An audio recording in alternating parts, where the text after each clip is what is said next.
മഴ തോരും മുമ്പേ എന്ന കഥയുടെ അടുത്ത ഭാഗത്തിലേക്ക് ഞാൻ നിങ്ങളെ സ്വാഗതം ചെയ്യുന്നു. റീത്താമ്മ ഫോൺ വിളിച്ചറിയിച്ചതിന് ശേഷം സഹോദരന്മാർ 3 പേർ എത്തിക്കഴിഞ്ഞിരുന്നു. ഏരിയാസ്, സ്റ്റീഫൻ, അച്ചൻകുഞ്ഞ് എന്നിവർ. ഇനി സേവിച്ചും കൂടി വരാനുണ്ട്. അയാൾ ഉടനെ എത്തിച്ചേരുകയും ചെയ്യും. എൽസബയുടെ വീട്ടിലാണ് എല്ലാവരും സംഘം ചേർന്നിരിക്കുന്നത്. റീത്താമ്മ ഇതിനകം താൻ കുളത്തുഴപ്പുഴയിൽ സ്റ്റാൻലിയെ കണ്ടതിൻ്റെ ദൃക്സാക്ഷി വിവരണം അവരുടെ മുമ്പിൽ അവതരിപ്പിക്കുകയും ചെയ്തു. റീത്താമ്മയുടെ മക്കളും എൽസമ്മയുടെ മക്കളും കുടുംബസഭയിൽ സന്നിഹിതരായിട്ടുണ്ട്. ഒരു ഓട്ടോറിക്ഷ വീടിൻ്റെ മുമ്പത്തിലേക്ക് വരുന്നതായിട്ട് കാണുന്നു. സേവിച്ചൻ അതിൽ നിന്നും ഇറങ്ങുകയാണ്. ഓട്ടോ ചാർജ് കൊടുത്തതിന് ശേഷം അയാൾ വീട്ടിനുള്ളിലേക്ക് കയറി വന്നു. സേവിച്ചൻ താമസിച്ചു വന്നതിൻ്റെ പരിഭവം മറച്ചു വെക്കാതെ സ്റ്റീഫൻ പറയുകയാണ്, നീ ഇതുവരെ എവിടെയായിരുന്നടാ? ഞങ്ങളൊക്കെ എത്ര നേരമായി ഇവിടെ വന്നിട്ട്? എനിക്ക് നിങ്ങളെപ്പോലെ കാറും ജീപ്പും ഹെലികോപ്റ്ററും ഒന്നുമില്ല. വിളിച്ച ഉടനെ പറഞ്ഞെന്ന് ഇറങ്ങി വരാൻ. ആഹാ, അത് ശരി. നിൻ്റെ ഹെലികോപ്റ്റർ എവിടെ പോയി? ഞങ്ങൾക്ക് തന്ന പോലെ അപ്പച്ചൻ നിനക്കും ഒരെണ്ണം മേടിച്ചു തന്നിരുന്നില്ലേ? സ്റ്റീഫൻ്റെ പരിഹാസം കേട്ടുകൊണ്ട് സേവിച്ചൻ വീണ്ടും പറയുകയാണ്, അത് അപ്പച്ചൻ പോയപ്പോൾ അങ്ങ് കൊണ്ടുപോയി സ്വർഗത്തിലോട്ട്. അവിടെ എത്താൻ തൽക്കാലം അപ്പച്ചന് വേറെ വഴിയൊന്നും ഇല്ലായിരുന്നുകൊണ്ട് അങ്ങ് കൊണ്ടുപോയി. ഞങ്ങൾക്കൊക്കെ തന്നിരുന്ന പോലെ തുല്യമായ ഒരു ഓഹരി നിനക്കും തന്നിരുന്നില്ലേ എന്നാണ് സ്റ്റീഫൻ ചോദിച്ചതിൻ്റെ വ്യംഗ്യാർത്ഥം. അവരുടെ അപ്പൻ ദീർഘകാലം രോഗശയിൽ മരുന്നും ചികിത്സയുമായി കിടന്ന ശേഷമാണ് മരിച്ചത്. അപ്പനെ നോക്കേണ്ട ചുമതല സേവിച്ചനായിരുന്നു കിട്ടിയത്. മുഴുവനും അപ്പനെ ചികിത്സിച്ചു ചെലവാക്കിയെന്നാണ് സേവിച്ചൻ മറുപടി പറഞ്ഞത്. സേവിച്ചനും സ്റ്റീഫനും തമ്മിൽ തർക്കിക്കാൻ തുടങ്ങിയപ്പോഴേക്കും പെട്ടെന്ന് അച്ചകുഞ്ഞിൻ്റെ നിർദ്ദേശം വന്നു. ആ, നീ വന്ന കാലത്ത് തന്നെ നിൽക്കാതെ അങ്ങോട്ടിരിക്കടാ, ചില കാര്യങ്ങളൊക്കെ സംസാരിക്കാനുണ്ട്. അത് കേട്ടുകൊണ്ട് സേവിച്ചൻ കസലിലേക്ക് ഇരുന്ന ശേഷം റീത്തമ്മയെ നോക്കി ചോദിക്കുകയാണ്, എൽസമ്മ ചേച്ചി എവിടെ? എൽസമ്മ ചേച്ചി ചെങ്ങന്നൂർ ഒരു ബൈബിൾ കൺവെൻഷന് ധ്യാനത്തിന് അങ്ങോട്ട് പോയിരിക്കുകയാണ്. എത്ര ദിവസമായി പോയിട്ട്? 3 ദിവസം. 2 ആഴ്ച മുമ്പല്ലേ ഒരെണ്ണം കഴിഞ്ഞത്? പിന്നെയും ബൈബിൾ കൺവെൻഷൻ എന്ന് പറഞ്ഞ് പോയിരിക്കുകയാണോ? അപ്പോൾ അച്ചോഞ്ഞാൻ്റെ കമൻറ്റ്, അവൾക്ക് ഇത് തന്നെയല്ലേ? നാട്ടിൽ എവിടെ കരിസ്മാറ്റിക് ധ്യാനം നടക്കുന്നുണ്ടെന്ന് അവളോട് ചോദിച്ചാൽ മതി. കാണാപ്പാടമല്ലേ? അപ്പോൾ സേവിച്ചൻ ധാർമ്മിക ദോഷത്തോടി റീത്താമ്മയോട് പറയുകയാണ്, ഈ പിള്ളേരെ ഇവിടെ ഇട്ടിട്ട് ഇങ്ങനെ നാടുനീള ധ്യാനവും പ്രാർത്ഥനയുമായിട്ട് നടക്കരുന്ന് റീത്താമ്മ ചേച്ചിക്കൊന്ന് പറഞ്ഞു കൊടുത്തൂടെ? ഞാൻ പറയാഞ്ഞിട്ടാണോടാ? അവളുടെ ഒരു ചെവിയിൽ കൂടി കേട്ട് അത് മറ്റേ ചെവിയിൽ കൂടി ഇറങ്ങിപ്പോവുകയും ചെയ്യും. പിന്നെ അവളെയും കുറ്റം പറഞ്ഞിട്ട് കാര്യമൊന്നുമില്ല. അതല്ലേ ഉള്ളൂ അവൾക്ക് ജീവിതത്തിൽ ആകെയുള്ളൊരാശ്വാസം. ഉടനെ സേവിച്ചൻ അക്ഷമയായി പറയുകയാണ്, അല്ല, എന്തിനാണ് അത്യാവശ്യമായിട്ട് വിളിച്ചതെന്ന് പറ. എനിക്കാണെങ്കിൽ 100 കൂട്ടം പണി കിടക്കുന്നു. നിങ്ങളെപ്പോലെ എനിക്ക് അപ്പോഴേക്കും സ്റ്റീഫൻ കൈയെടുത്ത് വിലക്കിക്കൊണ്ട് മതി കൂടുതലൊന്നും പറയണ്ട, കാര്യത്തിലേക്ക് കടക്കാം. സ്റ്റാൻലി ഒരു പെണ്ണിനെ അവിടെ ഒന്ന് താമസിപ്പിച്ചിട്ടുണ്ടെന്ന് നിനക്കറിയാവോ? കുളത്തുപോലുള്ള അവൻ്റെ ബംഗ്ലാവിൽ. ഏത് പെണ്ണ്? അത് കേട്ടുകൊണ്ടാണ് റീത്താം താൻ അറിഞ്ഞതും കണ്ടതും കേട്ടതുമായിട്ടുള്ള എല്ലാ കാര്യങ്ങളും പൊടിപ്പും തുകലും ചേർത്ത് ഒരു വട്ടം കൂടി വിസ്തരിച്ച് പറഞ്ഞു. അതോടെ സഹോദരന്മാരുടെ എല്ലാവരുടെയും മുഖത്ത് വല്ലാത്തൊരു ഗൗരവമായി. തെമ്മാടിത്തരമല്ലേ അവൻ കാണിക്കുന്നത്? ചോദിക്കാനും പറയാനും ആളില്ലെന്നുള്ള ഹുങ്കല്ലേ അതിൻ്റെ പുറകിൽ? അത് അച്ചകുഞ്ഞിൻ്റെ രോഷപ്രഖ്യാപനമായിരുന്നു. അയാളാണ് ആ കൂട്ടത്തിൽ മൂത്തയാൾ. ഇവിടെ വട്ടം കൂടിയിരുന്ന സ്റ്റാൻലിയെ ചീത്ത പറഞ്ഞുകൊണ്ട് യാതൊരു കാര്യമില്ല. നമ്മളെല്ലാവരും കൂടി ഒന്നിച്ച് അവിടെ ചെല്ലണം. അവനെ വിളിച്ച് ഇതിവിടെ നടപ്പില്ല എന്ന് തറപ്പിച്ച് പറയണം. അപ്പോൾ റീത്താമ്മ വീണ്ടും തർക്കിക്കുകയാണ്, അങ്ങനെ ചെയ്തുകൊണ്ട് എന്താ ഫലം? അവിടെ ചെന്നാൽ അവൻ്റെ മുമ്പിൽ പഞ്ചോച്ചടക്കി നിന്ന് വേണം സംസാരിക്കാൻ. ദേഷ്യം വന്നാൽ അവൻ വല്ലതൊക്കെ പറഞ്ഞു പോവും. കടക്ക് പുറത്തൊന്നും പറഞ്ഞ് അവൻ അവിടെ നിന്ന് നമ്മളെ ഇറക്കി വിടുകയും ചെയ്യും. ഇത്രയും കാലത്തിനിടയിലാണ് അവൻ്റെ നേരെ നിന്ന് 4 വർത്താനം പറയാനുള്ള ചുണ ഈ 4 ആങ്ങളമാർക്ക് ഉണ്ടായിട്ടില്ലല്ലോ. അത് കേട്ടുകൊണ്ട് ഏലിയാസ് പറയാണ്, റീത്താമ്മേച്ചി ചുമ്മാ ഒന്നും അറിയാത്ത പോലെ ഒന്നും ഇപ്പോൾ സംസാരിക്കല്ലേ. കൊല്ലാനും തിന്നാനും മടിക്കാത്ത പട്ടികൾ എത്ര എണ്ണം അവിടെ ഉള്ളതെന്ന് അറിയാവോ? സ്റ്റാൻലി ഒന്നും വിരലിനൊടിച്ചാൽ മതി. പണ്ട് അച്ഛൻ കുഞ്ഞേട്ടനും സ്റ്റീഫനും ചൈനും കൂടി ചേർന്ന് ചീത്ത പറഞ്ഞപ്പോഴത്തെ അനുഭവം നിങ്ങൾക്കറിയാലോ. റിവോൾവർ എടുത്ത് ചങ്കിന് നേരെ ചൂണ്ടി പിടിച്ചുകൊണ്ട് 10 മിനിറ്റ് നേരം അവിടെ നിർത്തിയത്, ശ്വാസം പോലെ വിടാൻ സമ്മതിക്കാതെ. അച്ചകുഞ്ഞേട്ടൻ അതും പേടിച്ച് 2 ആഴ്ച പനി പിടിച്ച് കിടന്നു. ആ റിവോൾവറൊക്കെ ഞാൻ നോക്കിയാലും ഉണ്ടാവൂടാ. പക്ഷേ ഞാനത് എടുത്താൽ പിന്നെ കൊന്നിട്ട് തിരിച്ചു പോരൂ. സ്റ്റീഫൻ ഉൾപ്പകയോടുകൂടി പറയുകയാണ്.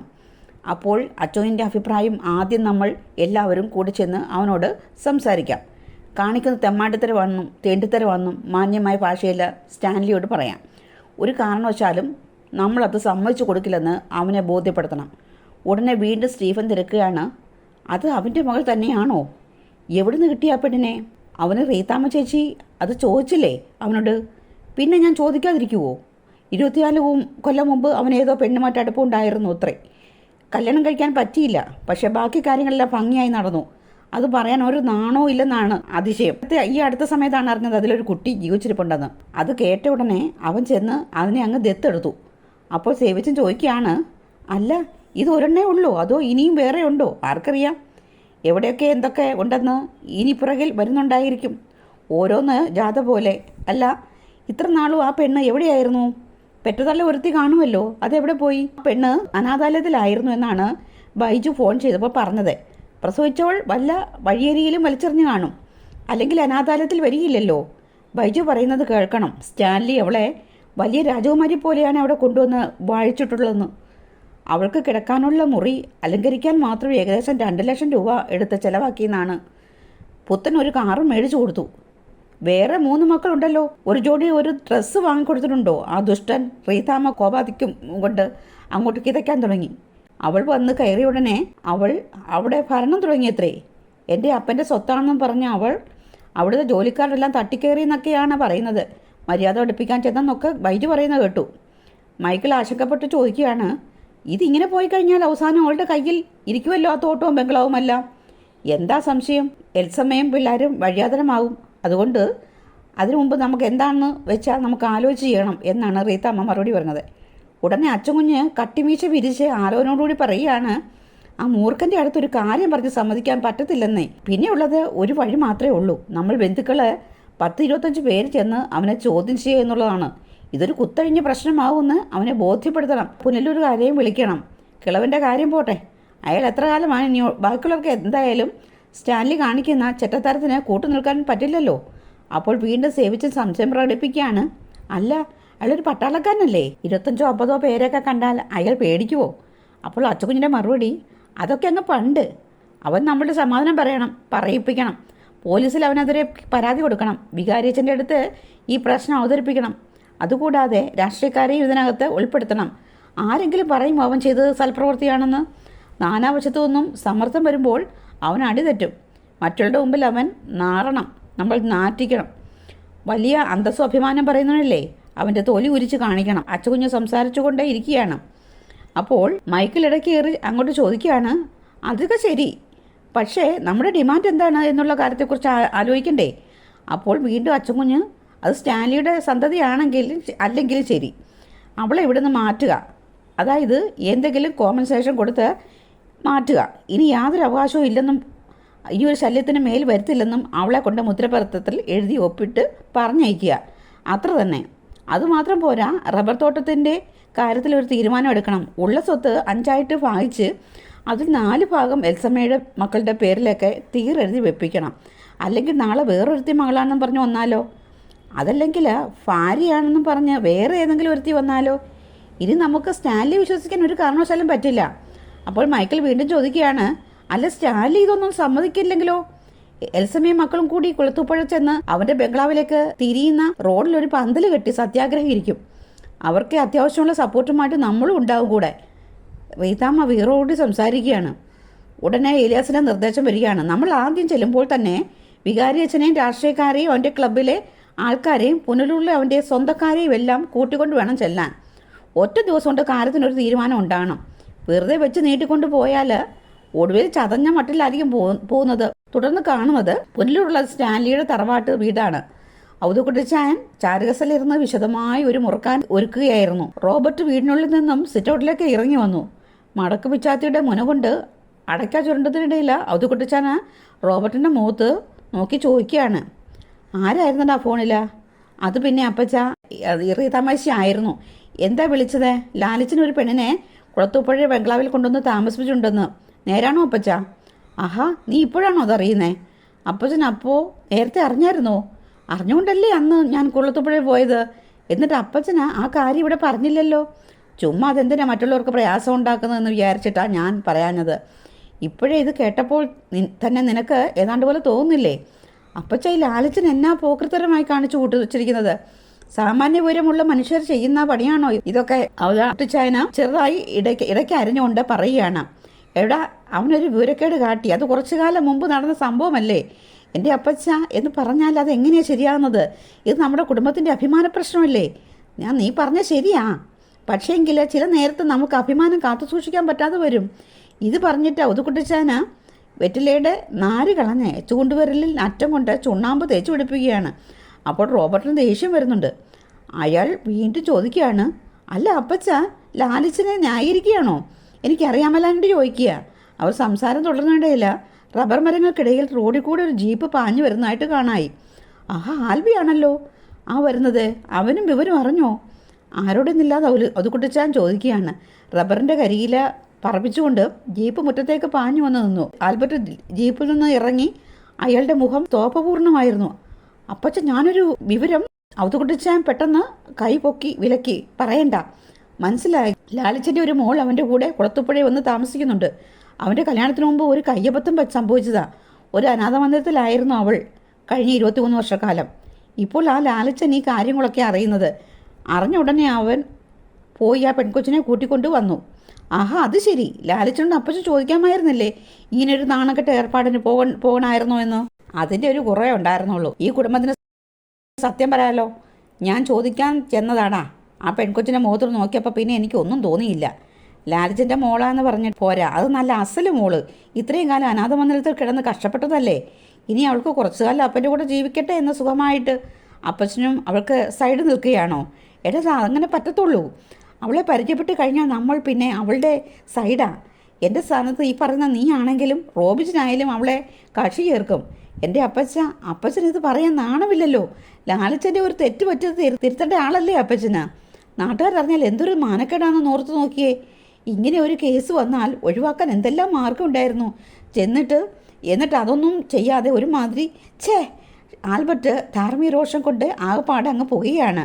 അത് കണ്ടുകൊണ്ട് അവതുകുട്ടിച്ചാൻ അയാളോട് പറയാണ്, ആൽബി ഒരു കാര്യം ചെയ്യ്, ചെന്ന് ലാലിച്ചോണ്ട് പറ കുടുംബത്തിന് ആഹ്വാനം വരുത്തി വെക്കല്ലേ എന്ന്.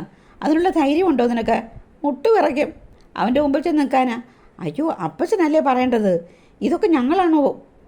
ഞാൻ പറഞ്ഞാൽ അവൻ കേൾക്കുമോ? ഞാൻ നോക്കിയിട്ട് അവനെ മെരുക്കാൻ ഒറ്റ ഒരാളേ ഉള്ളൂ. അതാരാണ്? വേറെ ആരുമല്ലടാ, ആ പെൺകൊച്ച്. അവൾ തന്നെ. അവൾ എൻ്റെ അടുക്കലത്ത് യാതൊരു പേടിയുമില്ലാതാ പോകുന്നത്. ആ, കൊള്ളാം, നല്ല. ഈ ലാലിച്ചൻ ഇങ്ങനെയൊക്കെ ഒരു സെൻറ്റിമെൻറ്റും ഇല്ലായിരുന്ന ആളായിരുന്നല്ലോ. അതല്ലാതെ എനിക്കും അതിശയം. അവളോട് ഒരു പ്രത്യേകം ഇഷ്ടമാണ്. ഇപ്പം എന്തായാലും ഇത് ഭയങ്കര നാണക്കേട് തന്നെ ആയിപ്പോയപ്പച്ച. എൽസമ്മേച്ചിയുടെ വീട്ടുകാരറിഞ്ഞാൽ ഒരു പാഠം പഠിപ്പിക്കുമെന്ന് പറഞ്ഞുകൊണ്ട് നിൽക്കുകയാണ്. പുളിക്കൽക്കാരി ഒട്ടും മോശക്കാരല്ലെന്ന് അപ്പച്ചനും അറിയാമല്ലോ. അവർ എന്തൊക്കെയോ ആലോചിച്ച് വെച്ചിട്ടുണ്ട്. ഞങ്ങളും ന്യായത്തിൻ്റെ ഭാഗത്ത് മാത്രമേ നിൽക്കൂ കേട്ടോ. എൽസമ്മേച്ചി മക്കളും ജീവനോടെ ഇരിക്കുമ്പോൾ മകളാണെന്നും പറഞ്ഞ് ഏതോ ഒരുത്തി വിളിച്ചുകൊണ്ട് വന്ന് ആരുടെ പറയാതെ കൂടെ താമസിപ്പിച്ചിരിക്കുകയല്ലേ. അത് അങ്ങേറ്റത്തെ ചെറ്റത്തരമാ. ഇതൊന്നും തൽക്കാലം എന്നോട് പറഞ്ഞിട്ട് യാതൊരു കാര്യമില്ല. നീ അങ്ങ് കുളത്തുപുഴ ചെന്നിട്ട് സ്റ്റാലിയോട് നേരിട്ടങ്ങ് പറയുന്നതാണ് നല്ലത്. തുടർന്ന് കാണുന്നത് സ്റ്റാലിയുടെ ബംഗ്ലാവിലെ ദൃശ്യങ്ങളാണ്. രാവിലെ ബ്രേക്ക്ഫാസ്റ്റ് കഴിക്കുവാൻ വേണ്ടി ഡൈനിങ് റൂമിൽ എത്തിയ സ്റ്റാലി അലീന വരുവാൻ വേണ്ടി അല്പസമയം കാത്തു നിന്നു. എന്നിട്ട് കാണഞ്ഞപ്പോൾ ആൻ്റപ്പനെ വിളിച്ചു വരുത്തി അനിലെ വിളിക്കുവാനായിട്ട് പറഞ്ഞു.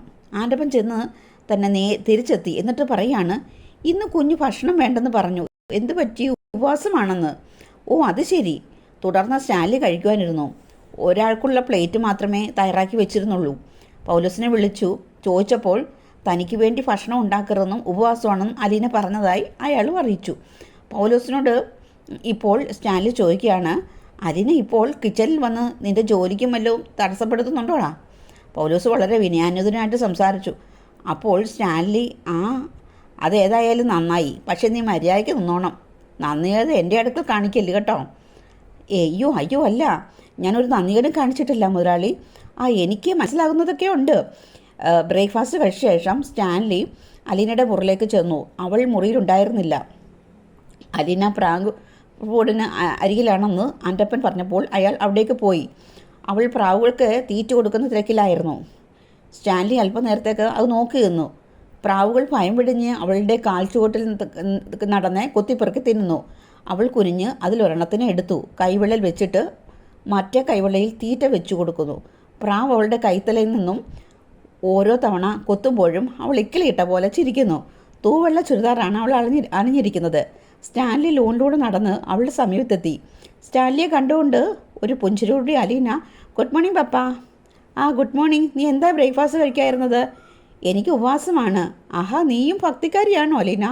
മുഖം ചെരിച്ച് സ്റ്റാൻലിയെ നോക്കിയിട്ട്, എൻ്റെ ഉപവാസം ഒരു ലക്ഷ്യത്തിന് വേണ്ടിയാ. അത് കൊള്ളാലോ. എന്താ നിന്റെ ലക്ഷ്യം? ഇവിടെ ഒത്തിരി ഭക്ഷണം വെറുതെ നശിപ്പിച്ച് കളയുന്നുണ്ടെന്നാണോ? എൻ്റെ ഭക്ഷണ ചെലവും കുറച്ചുകൊണ്ട് ഞാൻ ആ പാവത്തിന് അങ്ങ് പരിഹാരം ചെയ്യാൻ തീരുമാനിച്ചു. ഒന്നിടവിട്ട ദിവസങ്ങളില ഞാൻ ഇനി ഉപവാസമാണ്. പെട്ടെന്ന് സ്റ്റാൻലിക്ക് മുഖഭാവം മാറി. പപ്പായ്ക്ക് ദേഷ്യം വന്നു എന്ന് അല്ലെങ്കിൽ മനസ്സിലായി. സ്റ്റാൻലിയുടെ മുഖം ചുവന്നു. ആ ശരി, നടക്കട്ടെ. ഇത്രയും പരുഷ സ്വരത്ത് സംസാരിച്ചിട്ട് അയാൾ തിരിഞ്ഞു നടന്നു. ഉച്ച തിരിഞ്ഞപ്പോൾ ഔതുകുട്ടിച്ചാൻ എത്തിച്ചേർന്നു. കാറിൽ നിന്നും ഇറങ്ങിയ ഉടനെ അയാൾ ആൻ്റപ്പനെ വിളിച്ച് അലീന എവിടെയെന്ന് അന്വേഷിച്ചു. അയാൾ സിറ്റൗട്ടിലേക്ക് കയറുമ്പോഴേക്കും അവൾ ഓടി ഇറങ്ങി വന്നു. എന്നിട്ട് വലിയ ആഹ്ലാദത്തോട് പറയാണ്, ഞാൻ ഇപ്പോൾ വല്യപ്പച്ചൻ്റെ കാര്യം കൂടി പറഞ്ഞതേ ഉള്ളൂ. കണ്ടിട്ട് ഒത്തിരി ആയല്ലോ എന്ന്. എവിടെയായിരുന്നു ഇത്രയും ദിവസം? ദേ ഒറ്റയടി ഞാൻ അങ്ങോട്ട് വെച്ച് തരും കേട്ടോ. ഇന്നലെ അല്ലേടി ഞാൻ ഇവിടെ നിന്ന് പോയത്. ഇത് പറയുമ്പോൾ കപട ഗൗരവത്തിൽ ഗൗതക്കുടിച്ചാൻ അവളെ അടിക്കുവാൻ വേണ്ടി കൈ ഓങ്ങി. ഓ, ഇന്നലെ ആയിരുന്നു അല്ലേ? ഞാൻ വെച്ച് 2-3 ദിവസം എടുത്തെന്ന്. അതുകുടിച്ചാൻ അവളുടെ ചിരിച്ച മുഖത്തേക്ക് വാത്സല്യത്തോടെ നോക്കി നിന്നു. അയ്യോ, കയറി വാ. ഇത് പറഞ്ഞുകൊണ്ട് അയാളുടെ കൈക്ക് പിടിച്ചു കൊണ്ട് അലീന വീട്ടിനുള്ളിലേക്ക് പോയി. ഒരു സോഫയിൽ പിടിഞ്ഞിരുന്നിട്ട്, ആ ഇനി പറ, എന്തൊക്കെയുണ്ട് വിശേഷങ്ങൾ? വിശേഷങ്ങൾ ഒത്തിരി ഉണ്ട് മോളെ. ആകെ മൊത്തം കലങ്ങി മറിഞ്ഞിരിക്കുക. നീ ഇവിടെ വന്ന കാര്യം ഇനി അറിയാൻ ആരുമില്ല. അയ്യോ, ഭയങ്കര കുഴപ്പമായോ? ആയോന്നോ? ലാലിച്ചിൻ്റെ ഭാര്യ വീട്ടിൽ ഭൂകമ്പം നടന്നുകൊണ്ടിരിക്കുകയല്ലേ. പുനലൂർ എൻ്റെ മക്കൾക്ക് ഒട്ടും പിടിച്ചില്ല. നിൻ്റെ അപ്പനുണ്ടല്ലോ, കേണൽ സ്റ്റാൻലി. അവനൊരു സിംഹം ആയതുകൊണ്ട് അവരെല്ലാം കൂടി പന്തം കൊളുത്തി പടയുമായിട്ട് വന്ന് ഇവിടെ നിന്നെ ഓടിക്കാതിരിക്കുന്നത് ഭയങ്കര പ്രശ്നമായിരിക്കുകയാണോ? ഇപ്പോൾ എന്തെങ്കിലുമൊക്കെ സംഭവങ്ങൾ നടക്കും മോളെ, അത് തീർച്ചയാ. അയ്യോ, എല്ലാവരും കൂടി വന്ന് നമ്മുടെ കേണലിനെ ഉപദ്രവിക്കുവോ? അതിനുള്ള ധൈര്യമൊന്നും അവർക്കില്ല. പക്ഷേ നിന്നെ ഇവിടുന്ന് പറിച്ചു മാറ്റാൻ അവർ പാണിച്ച പണി 18 പയറ്റും. ഞാൻ സ്ഥലം വിടേണ്ടി വരുമോ? നമുക്ക് നോക്കാം. ആട്ടെ, എന്താണ് ഇവിടെയൊക്കെ വിശേഷങ്ങൾ? ഇവിടെ വിശേഷങ്ങളുണ്ട്. ഞാൻ സമരം തുടങ്ങി വല്യപ്പച്ച. സമരമോ? എന്ത് സമരം? ലാലിച്ചനെതിരെ. നീ അങ്ങനെയാണെങ്കിൽ എൻ്റെ മോള് പട്ടിണി ഇടുന്ന ചത്തു പോത്തേ ഉള്ളൂ കേട്ടോ. അങ്ങനെ ചാകാമെന്ന് എനിക്ക് മനസ്സില്ല. അതുകൊണ്ട് ഒന്നിടവിട്ട ദിവസങ്ങളിൽ മാത്രമേ ഞാനിപ്പോൾ ഉപവസിക്കുന്നുള്ളൂ. തോക്ക് പിടിച്ച് ശത്രുക്കളോട് യുദ്ധം ചെയ്ത പട്ടാളക്കാരൻ്റെ അടുത്താണോ നിൻ്റെ ഉപവാസം എന്നൊക്കെ പറഞ്ഞ് ചെല്ലുന്നത്? അവന് വെറും പുല്ല. അപ്പോൾ നീ ഭക്ഷണമൊന്നും കഴിച്ചില്ല അല്ലേ? രാവിലെ ഉച്ചയ്ക്ക് ഒന്നും കഴിച്ചിട്ടില്ല മോളെ. വെറുതെ അല്ല, നിൻ്റെ മുഖത്തൊരു വാട്ടം. മതി ഉപവാസമൊക്കെ. നിർത്തിയിട്ട് എഴുന്നേറ്റ് വന്ന് വല്ലതും കഴിക്കാൻ നോക്ക്. വന്നേ. അതുകൊണ്ട് പെട്ടെന്ന് ചാടി എഴുന്നേറ്റ് അലീന അയാളുടെ കൈക്ക് പിടിച്ചു. എന്നിട്ട് അവിടെ ഇരുത്തി. എന്നിട്ട് ചോദിക്കുകയാണ്, നമുക്ക് കേണലിൻ്റെ മുമ്പ് ചെന്ന് വെല്ലുവിളിക്കാൻ പറ്റുമോ? തോക്ക് കാണിച്ച് ഭീഷണിപ്പെടുത്തുവാൻ പറ്റുമോ? ഈ വീടിനകത്ത് ഭയങ്കര കലാപം ഉണ്ടാക്കാൻ പറ്റുമോ? ഇല്ലല്ലോ. പിന്നെ ഒരു ഒറ്റ വഴി മാത്രമേ ഉള്ളൂ. ഞാൻ ചിന്തിച്ചിട്ട്, യാതൊക്കുട്ടിച്ചാൻ നമ്മൾ ആനവതനായിരുന്നു. വല്യപ്പച്ചൻ എനിക്ക് വാക്ക് തന്നാണ് എൻ്റെ കൂടെ നിൽക്കാമെന്ന് അലീന ഓർപ്പിച്ചു. എന്നാലും മോളെ, ഇത് കുറേ കടുപ്പമായി പോയി. പട്ടിണി കിടക്കാനൊക്കെ പറഞ്ഞാൽ അതും ആഴ്ചയിൽ 3-4 ദിവസമൊക്കെ. സാരമില്ല വല്യപ്പച്ച, ഞാൻ എന്തോരം പട്ടിണി കിടന്നുണ്ടെന്നറിയാവോ? ഓർഫണേജിലായിരുന്നപ്പോൾ ആ വാക്ക് കേട്ടപ്പോഴേക്കും ഔതുക്കുട്ടിച്ചാൻ ചങ്കിൽ എവിടെയോ ഒരു മുള്ളു തറച്ചു. വർഷങ്ങൾക്ക് മുമ്പ് തൻ്റെ മകൻ സ്നേഹിച്ച പെണ്ണിനെ കല്യാണം കഴിക്കുന്നതിന് തടസ്സമായി നിന്നത് താനാണെന്ന് ഔതുക്കുട്ടിച്ചാൻ അപ്പോൾ ഓർത്തു. അവൾ പ്രസവിക്കാൻ പോകുന്ന കുഞ്ഞിനെ എന്ത് ചെയ്യണമെന്ന് അന്ന് തിരുവനന്തപുരത്ത് DYSP ആയിരുന്ന രാവണി മേനോൻ ചോദിച്ചത് ഇപ്പോഴെന്ന പോലെ ഔതുക്കുട്ടിച്ചാനെ ഓർമ്മ വരുന്നുണ്ട്. അന്ന് വളരെ നിസ്സാരമായ രാവണി മേനോട് ഔതുക്കുട്ടിച്ചാൻ പറഞ്ഞത്, നിങ്ങളതിനെ കൊല്ലുവോ വളർത്തുവോ ഉപേക്ഷിക്കുകയോ എന്തോന്ന് വെച്ചാൽ ചെയ്യൂ, പക്ഷെ ഞങ്ങൾക്ക് വേണ്ട എന്നായിരുന്നു. ആ കുഞ്ഞാണ് ഇപ്പോൾ തൻ്റെ മുമ്പിൽ നിൽക്കുന്നത്. ഔതുക്കുട്ടി സോഫയിൽ നിന്ന് വീണ്ടും എന്നിട്ട് പറയുകയാണ്, ഞാൻ ലാലിച്ചരെ ഒന്ന് കണ്ടിട്ട് വരാം. സ്റ്റാൻലി പറയും. അതുപോലെ മദ്യക്കുപ്പിയുടെ മുമ്പിൽ നായ്ക്കളുടെ നടുവിൽ TV കണ്ടുകൊണ്ടിരിക്കുകയാണ്. ഔതുക്കുട്ടിച്ചനെ കണ്ടുകൊണ്ട് അയാൾ തെല്ലെന്ന് അമ്പരുന്നു. അപ്പച്ചൻ പിന്നെയും വന്നു. ഞാൻ അവളോട് പറഞ്ഞതാ പോയത്, ഇനിയും വരുമെന്ന്. ഒരു വാക്ക് പറഞ്ഞിട്ട് പോയി കഴിഞ്ഞാൽ പാലിക്കണ്ടേ? നന്നായി. അവൾ എനിക്കെതിരെ സമരം തുടങ്ങിയിരിക്കുന്നു. നിരാഹാര സമരം. ഞാൻ അറിഞ്ഞു. അതായത് സ്റ്റാൻലിയെ മര്യാദ പഠിപ്പിക്കുകയാണെന്ന് അപ്പച്ചൻ അവളോട് പറഞ്ഞേക്ക്. സ്റ്റാൻലിയുടെ സുപ്പീരിയേഴ്സ് നോക്കിയിട്ട് സ്റ്റാൻലിയെ പാഠം പഠിപ്പിക്കാൻ പറ്റിയിട്ടില്ല എന്ന്. ഡിസിപ്ലിൻ സ്റ്റാൻലിയാണ് തീരുമാനിക്കുന്നത്. അല്ലാതെ സ്റ്റാൻലിയുടെ മുമ്പിൽ ആരും ഡിസിപ്ലിൻ ഉണ്ടാക്കുകയല്ല. തൻ്റെ മകൻ ദേഷ്യത്തിലാണെന്ന് ഔതുക്കുട്ടിക്ക് ബോധ്യമായി. ഇനി അടുത്തതായി എന്ത് പറയണമെന്നറിയാതെ ഔതുക്കുട്ടിച്ചാൻ കുഴയുകയാണ്.